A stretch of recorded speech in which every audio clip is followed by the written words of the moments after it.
Today, I stand before you to tell you that researchers have redefined what is possible. Today, I will announcing a breakthrough that sounds like it's been pulled from the pages of science fiction, but is now a clinical reality. But it's been successfully developed and tested. A synthetic blood, yes, you heard that right, a synthetic blood substitute that can keep the body oxygenated without the need to breathe.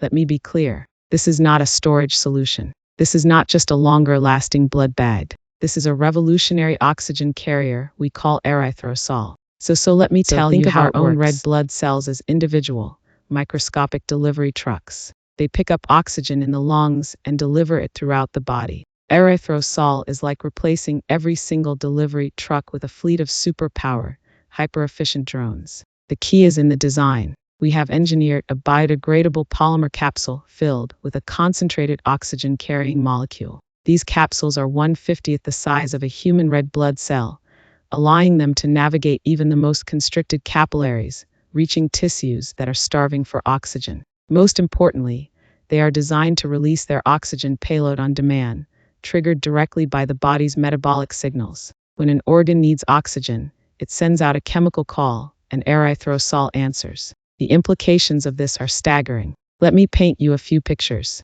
One, imagine an emergency room. A patient arrives from a car crash, having lost over half their blood. Their vital organs are shutting down from oxygen deprivation. Instead of a frantic race against time, a doctor simply injects a small volume of erythrosol. Within seconds, the patient's brain and heart are receiving oxygen, even as their lungs are barely functioning. We have just bought them. The golden are the critical window needed for surgeons to repair the damage and save a life. To imagine a cancer patient undergoing complex radiotherapy. Tumors often have poor blood supply, making them resistant to treatment. But what if we could flood those tumors with oxygen, making them vulnerable? Erythrosol could be the key to making previously untreatable cancers susceptible to therapy. Now, I know what some of you are thinking. This sounds too good to be true. What are the risks? We have been meticulous. Our synthetic particles are designed to be completely inert, avoiding the immune reactions that plagued earlier attempts.